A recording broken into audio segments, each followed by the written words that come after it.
বকর ডাক দিয়া কই রে উমাইয়া আমি যখন আমার নবীর কাছ থেকে আসছি আমার নবীর চোখ মুবারকে পানি দেখেছি আমার মায়ার নবী কাঁদতেছি ওরে উমাইয়া কত টাকা নিবি বেলালের ওজনেও যদি টাকা চাও আমার মায়ার নবীর চোখের পানির বিনিময়ে আমি আবু বকর তোরে বেলালের সমপরিমাণ টাকা দিব তারপরও বেলাল রে দেখ আবু বকর বেলাল রে ডাক দেয়া কয় রে বেলাল এত আযাব দেয় হাত কি একটু আসতে বলা যায় না বেলাল ডাক দেয়া কয় রে আবু বকর যখন উমাইয়া আমারে আযাব দেয় আমারে কষ্ট দেয় ওই কষ্টের ভিতরে পড়িয়া আমার আল্লাহকে আল্লাহ বলে ডাক দেওয়াটাতে যে কত মজার বিষয় এটা তুমি বুঝবা না এই জন্য আমার মায়ার নবীর সাহাবী বেলাল ওই কষ্টের ভিতরে থাকিয়া আমার আল্লাহর নামটা ভোলে না জোরে কান আল্লাহু আকবার আজকে তুমি কেমন মুসলমান সামান্য ঠান্ডা তোমার ফজরের নামাজের জামাতে যাইতে দেয় না সামান্য গরম তুমি সহ্য করতে পারো না লম্বা একটু বেলা হইলে তুমি রোজা রাখতে পারো না এই সাহাবায়ে কেরাম কেমন করে জিন্দেগি যাপন করছে যাক লম্বা কথা টাকা পয়সা দিয়া বেলাল রে কিনছে কেনার পরে আমার মায়ার নবীর কাছে বেলাল রে আনতেছে বেলালের জিহ্বার ভিতরে প্যারাক ঢুকানো আমার মায়ার নবী কয় রে বেলাল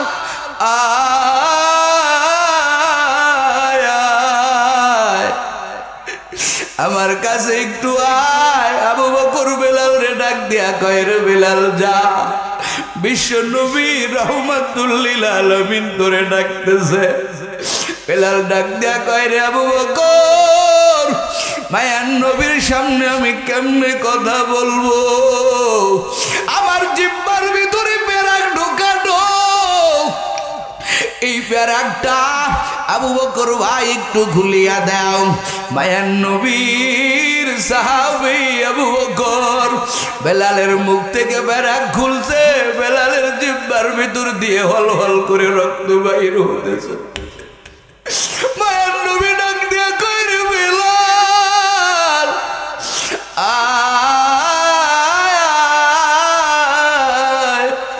আমার বুকে আয় আর আমার থুতু মুবারক তোর জিহ্বায় লাগায় দেই এই থুতুর কত পাওয়ার জানো আমার আবু বকরের বিষাক্ত সাপের দংশন আমি এই থুতু দ্বারা পানি করে ফেলছিলাম বেলাল আমি থুতু লাগাইয়া তোর জিহ্বাটা ঠিক করে দেই বেলাল রাদিয়াল্লাহু তাআলা আমার মায়ার নবীর সামনে দাঁড়ায় কয় ও নবী আমার এই থুতু মুবারক লাগাই আমার জিহ্বাটা ভালো করিয়ে দিয়েন না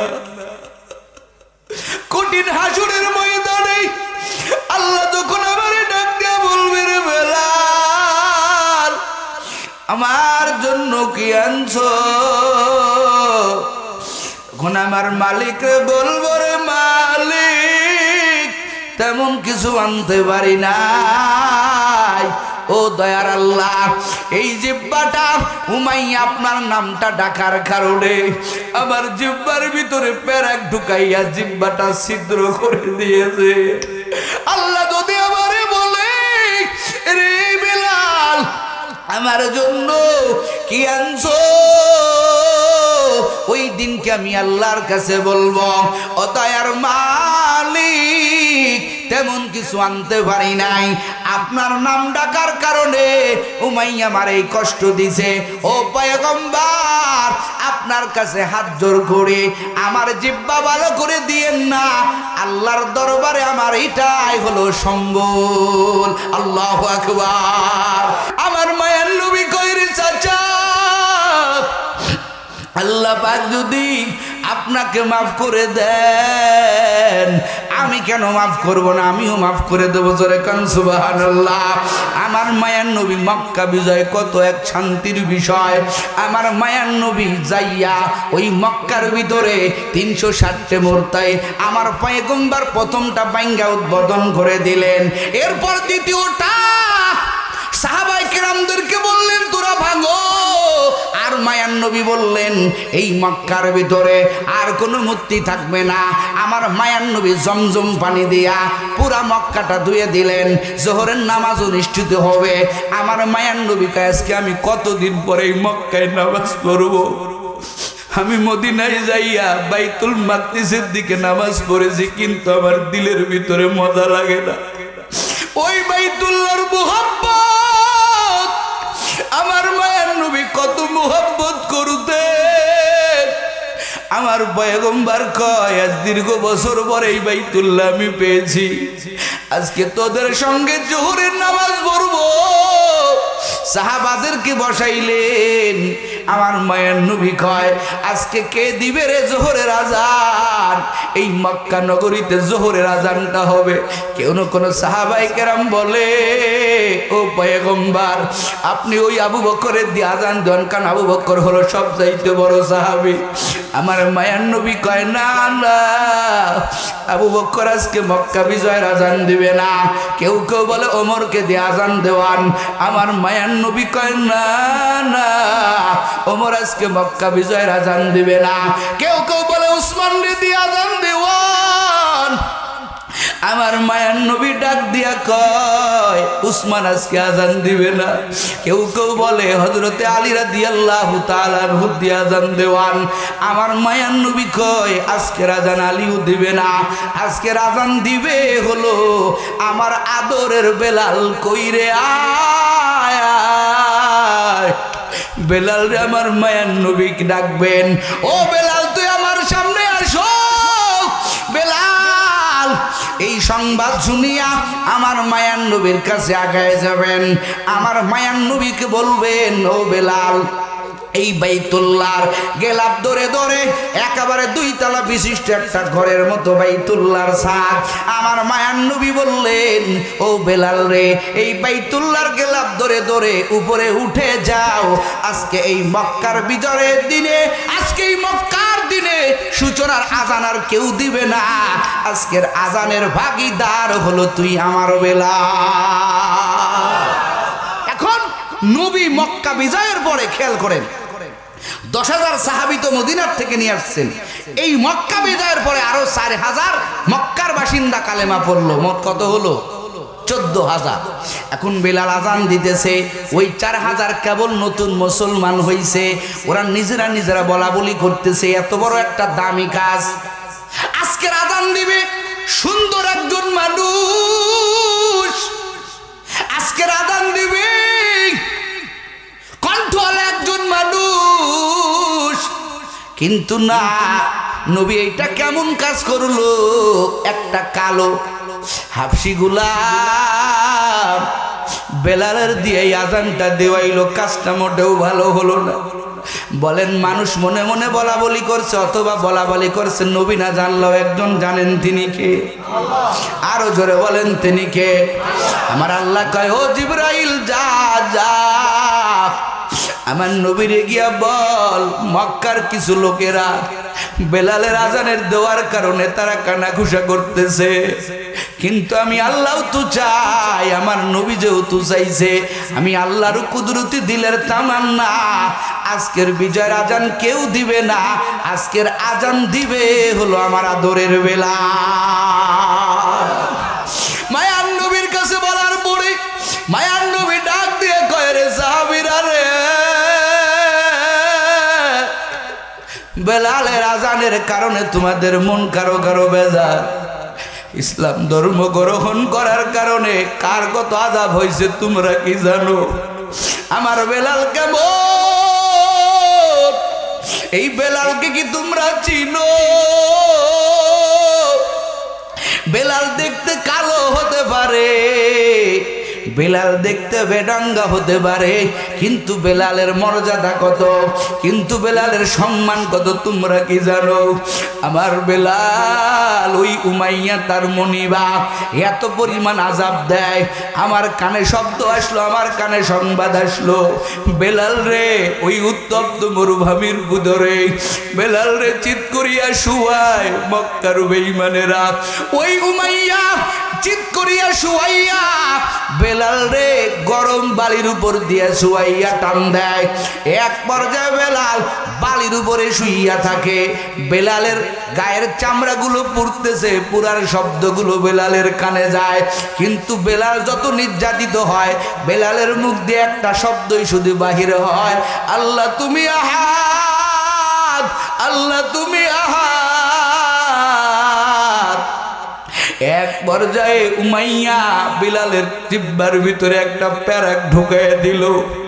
আমার মায়ার নবীর কাছে সংবাদ গেছে, বেলালকে আল্লাহকে আল্লাহ বলার কারণে, বেলাল আল্লাহকে আহাদ বলার কারণে বেলালকে এই পরিমাণ নির্যাতন করতেছে।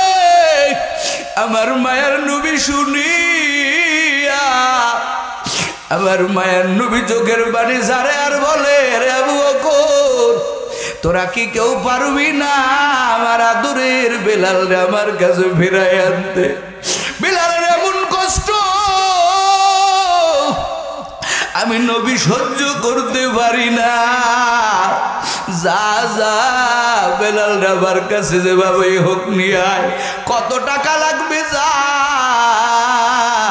বেলাল রে আমার কাছে নিয়ে আয়। মায়ান নবীর আবু বকর মায়ান নবীর চোখের পানি দেখে সহ্য করতে পারে না, চলে গেছে উমাইয়ার কাছে, যাইয়া বলতেছে, উমাইয়া রে বেলাল রে এত কেন কষ্ট দেও, বেলাল রে আমার কাছে বিক্রি করে দাও। এবার উমাইয়া হাসতেছে, হে তোদের কাছে কি টাকা আছে? বেলাল রে কিনবি, টাকা কই? বেলালের ওজনের পরিমাণ টাকা দিতে হবে। আবু বকর ডাক দিয়া কই, রে উমাইয়া আমি যখন আমার নবীর কাছ থেকে আসছি আমার নবীর চোখ মুবারকে পানি দেখেছি, আমার মায়ার নবী কাঁদতেছি। ওরে উমাইয়া কত টাকা নিবি? বেলালের ওজনেও যদি টাকা চাও আমার মায়ার নবীর চোখের পানির বিনিময়ে আমি আবু বকর তোরে বেলালের সমপরিমাণ টাকা দিব। তারপরেও বেলাল রে দেখ, আবু বকর বেলাল রে ডাক দেয়া কয়, রে বেলাল এত আযাব দেয় হাত কি একটু আসতে বলা যায় না? বেলাল ডাক দেয়া কয়, রে আবু বকর যখন উমাইয়া আমারে আযাব দেয়, আমারে কষ্ট দেয়, ওই কষ্টের ভিতরে পড়িয়া আমার আল্লাহকে আল্লাহ বলে ডাক দেওয়াটাতে যে কত মজার বিষয় এটা তুমি বুঝবা না। এই জন্য আমার মায়ার নবীর সাহাবী বেলাল ওই কষ্টের ভিতরে থাকিয়া আমার আল্লাহর নামটা ভোলে না, জোরে কান আল্লাহু আকবার। আজকে তুমি কেমন মুসলমান, সামান্য ঠান্ডা তোমার ফজরের নামাজের জামাতে যাইতে দেয় না, সামান্য গরম তুমি সহ্য করতে পারো না, লম্বা একটু বেলা হইলে তুমি রোজা রাখতে পারো না। এই সাহাবায়ে কেরাম কেমন করে জিন্দেগি যাপন করছে? যাক লম্বা কথা, টাকা পয়সা দিয়া বেলাল রে কিনছে, কেনার পরে আমার মায়ার নবীর কাছে বেলাল রে আনতেছে। বেলালের জিহ্বার ভিতরে প্যারাক ঢুকানো।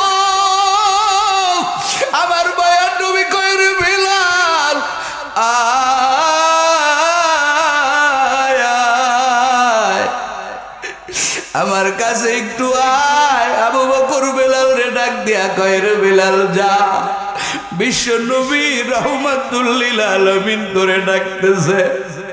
বেলাল ডাক দিয়া কয়, রে আবু বকর মায়ার নবীর সামনে আমি কেমনে কথা বলবো? আমার জিহ্বার ভিতরে প্যারাক ঢোকানো।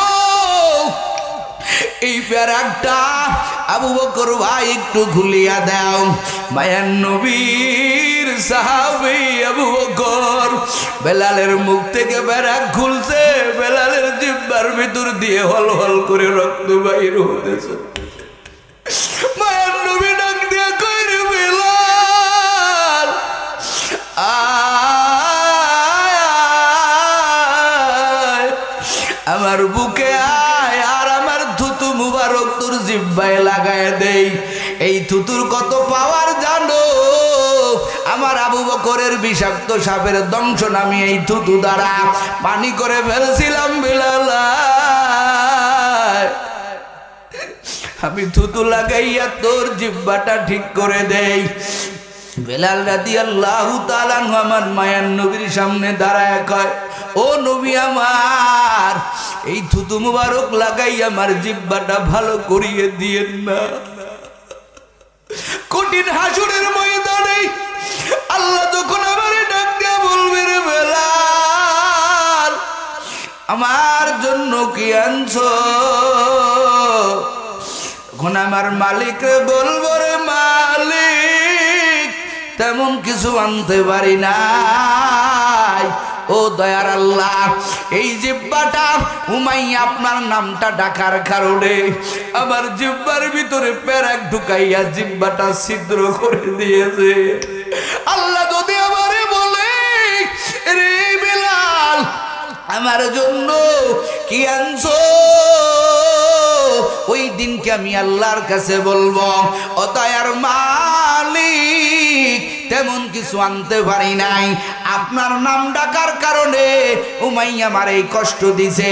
ও পয়গম্বর, আপনার কাছে হাত জোর করে আমার জিহ্বা ভালো করে দিয়েন না। আল্লাহর দরবারে আমার এটাই হলো সম্বল। আল্লাহু আকবার। জিহ্বার ভিতরে বেলালের ছিদ্র। এই জন্য বেলাল রাদিয়াল্লাহু তাআলা আনহু যখন আযান দিতেন, আমরা বলি আশহাদু আল্লা ইলাহা ইল্লাল্লাহ। বেলাল যখন আযান দেয়, বেলালের জিহ্বার ভিতরে ছিদ্র। আজ বলতে গিয়া বেলালের জিহ্বার ভিতর দিয়ে আওয়াজ বাহির হয়ে যায়, সিনের মাখরাজ উচ্চারণ হয় না। আল্লাহ কয়, বেলালের সিনের মাখরাজ লাগবে না রে মুমিন। ও পয়গম্বর, এই জমিনের ভিতরে কত মানুষ তো আযান দেয়, বেলালের মতো আযান কেউ দিতে পারে না। কথা কোন ঠিক না বেঠে? মায়ান নবী আযান দিয়ে দেখছে, সুরওয়ালা মুয়াজ্জিন আযান দিয়েছে, কত কণ্ঠওয়ালা আযান। মায়ান নবী বেলাল রে কয়, রে বেলাল, তোর কণ্ঠে তেমন কোনো সুর নাই, তোর চেহারার ভিতরে কোনো ঢং নাই। ও বেলাল, মসজিদে নববীর অনেকেই অবজেকশন দিয়েছে, সুন্দর একটা মুয়াজ্জিন মসজিদে নববীর মুয়াজ্জিন হবে। আমার পয়গম্বর এই কথা বলার পরে বেলাল মনটা বেজার করে বাড়ি চলে গেছে। বাড়িতে যাইয়া যায় নামাজে বসিয়া বেলাল আমার মালিকরে বলে, রে মালিক, কালো বানাইছো আল্লাহ তুমি। আল্লাহ কণ্ঠের ভিতরে সুর দাও নাই তুমি। যেই মসজিদে নববীর ভিতরে আমি বেলাল আযান দিতাম, আমার আযানের শব্দ আমার নবী শুনতো, আমি আমার নবীরে তাকাইয়া তাকাইয়া দেখতাম। ও দয়ার মালিক, আজকে আমার কণ্ঠে সুর না থাকার কারণে, রে আল্লাহ, আমার চেহারা না থাকার কারণে, ও দয়ার আল্লাহ, আজকে এই মক্কার মানুষ, আজকে এই মদিনার মানুষ, আজকে আমার নবী পর্যন্ত বলল, বেলাল তুই আর আযান দিস না। বেলাল চোখের পানি সারিয়া সারিয়া কান্না করতেছে। আল্লাহ কয়, রে বেলাল, কাদা লাগবে না। মসজিদে নববীতে তুই বেলালের আযান ছাড়া আমি আল্লাহ সুবহে সাদেক দিব না। আল্লাহু আকবার বলে, আমি আল্লাহ সুবহে সাদেক দিব না। ও নবীর উম্মতেরা, আল্লাহর কাছে চেহারার দাম নাই, যেটা বোঝানোর জন্য কোন জন্য আয়াতটা নাজিল হলো। ওই মক্কার ফাতে মক্কার দিনে আমার আল্লাহ আয়াত নাজিল করতেছেন। আমার মায়ান নবী কয়, ও সাহাবারা, তোমরা কি আমার বেলালের চেনো? আমার বেলালকে জানো? বলে, আমার বেলাল মসজিদে নববীতে যতক্ষণ না আযান দিয়েছে ততক্ষণ পর্যন্ত সুবহে সাদেক হয় নাই। আল্লাহু আকবার বলেন। জিবরাইল আইসা কয়, পয়গম্বর, তাড়াতাড়ি বেলাল রে দিয়া আযান দেওয়ান। যদি বেলাল আযান না দেয়, আমার আল্লাহ কিয়ামত পর্যন্ত সুবহে সাদেক দিবে না। सूरत में इंसान है सूरत में इंसान है मगर इंसान नहीं है हैवान से बदतर है मगर हैवान नहीं है हैवान से बदतर है मगर हैवान नहीं है बोले চেহারার কোনো দাম নাই আছে